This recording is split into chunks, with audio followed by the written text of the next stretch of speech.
Well, just shut the gate here. Take the T7 out for a run today. I just put a new front sprocket on. Went back to the standard front sprocket because I went to the 16. A lot of people rave about the 16 tooth front sprocket. Drops the revs and all its highway speed. But to be honest, yeah, I've had both. And to have that usable, more usable second gear when you get into a bit more tricky terrain, I'll have that any day. And when you go to take off and all, like if you get in really bad conditions with mud, for instance, you need to be able to get that clutch right out and just modulate the throttle, because if you, like, there's first gear, it's what, that 4,000 revs at 30 kilometres an hour. I think it was like 35, 40 maybe in first. But when you need to modulate that throttle and not burn your clutch out, I'd rather have 400, I think it is, RPM to 500 maybe. I think it's about 400 RPM difference on the highway. I'd rather just rev the motor a little bit harder and have that versatility. Because let's face it, Yamaha's they're not idiots. They know what they're doing. When they create these bikes, they put a gearing that works. Not so much enduro bikes, they're all over the place. You can sort of do what you like with them a little bit because they're out there all the time. But anyway, out past the Pistol Club. I'll catch you back shortly. Just go on the old power line track here.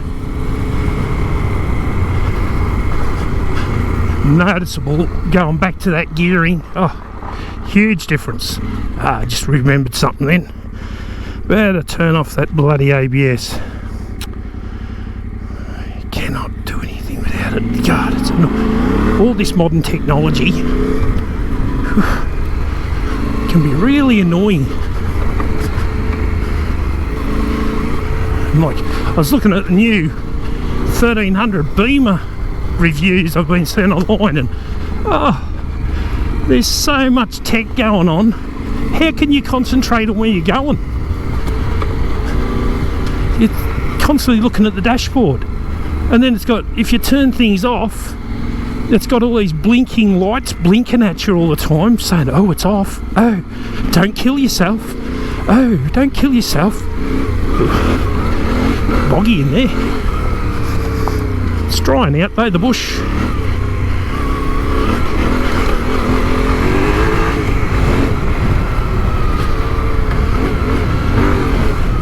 Oh yeah, how good is that now compared to that 16? Oh, this is, you've now got, you can pull the front end up now.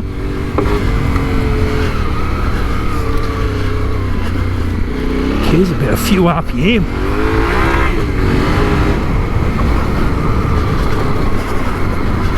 The old reservoir out here. These are actually quite substantial water ruts and washes here.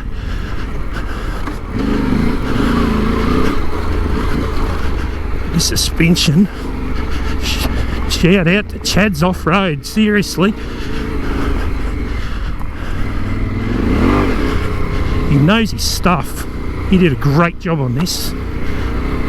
Especially the forks. Like, they are next level good.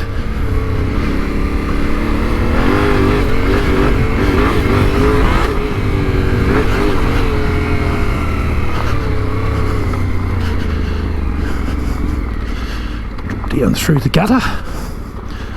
The old spillway. It's a bit of a tricky one, this, because you've got to drop in and then go straight up.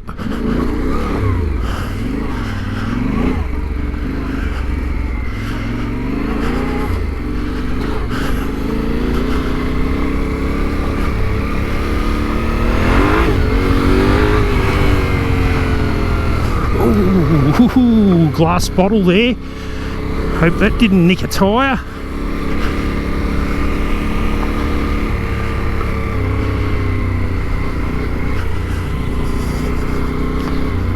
I've been up there there for a while. I'll go up and have a look.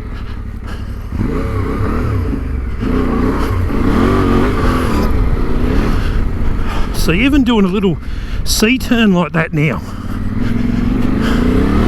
it's more progressive. It doesn't just light the tyre up because you've got so much RPM going into your back wheel. You can just sort of turn the wheel.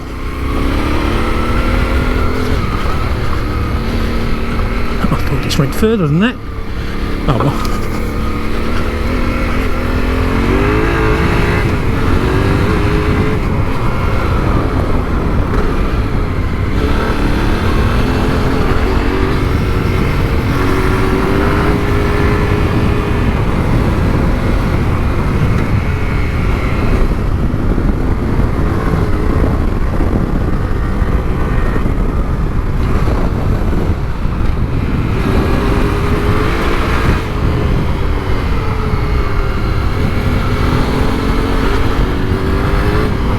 Speedo on this bike's actually spot on accurate. It's got, I changed the ABS rings to correct the speedo.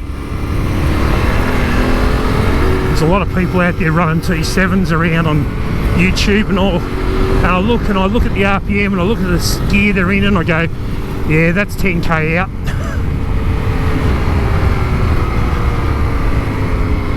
Oh, okay, the old pipeline there.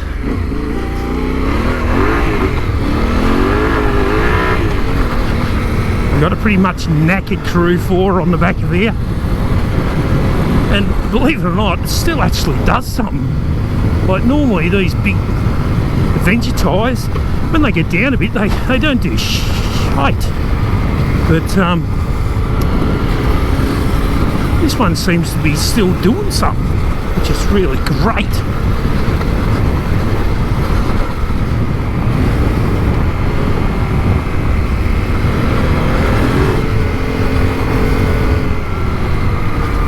Yeah, somebody like me could come through it at 120 on a dirt bike.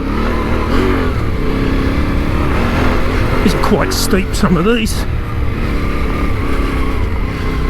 Up and over.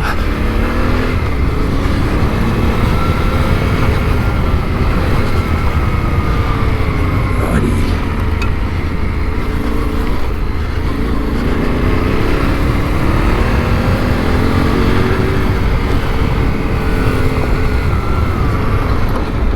That one, so it soaked that up.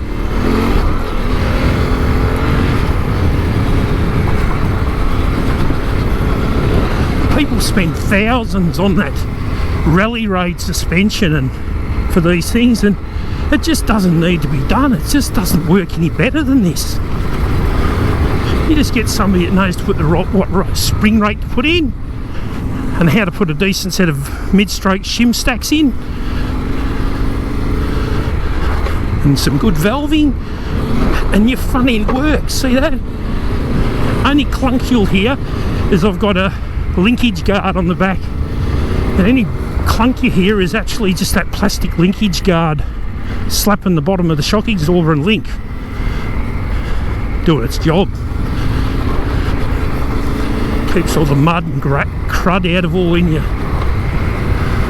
helm joints, I think they're called, on the end of the shocks.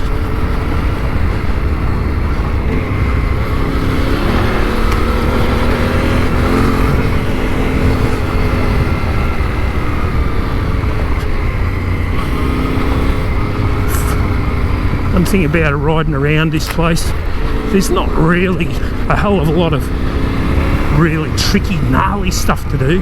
There is, if you want to go really off there, but you got to do the old, oh, I'm not allowed out there type riding. So you end up punting a little bit faster than you probably should on these tracks to make them a bit more fun. Oh, look at that. How big a difference that gearing make. Yeah, just lifting the front wheel now. It's awesome. Jeez, I'm glad I went back to do that. Major road here. I can do that. Yeah, up and over.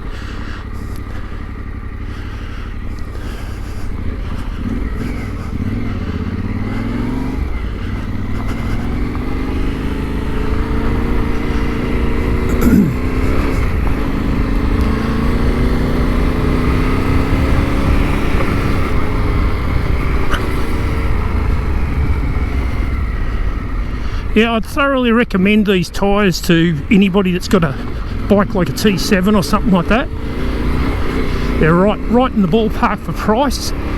They don't sell them at MX Store in Australia, but there's other places that have them, and yeah, I rate them.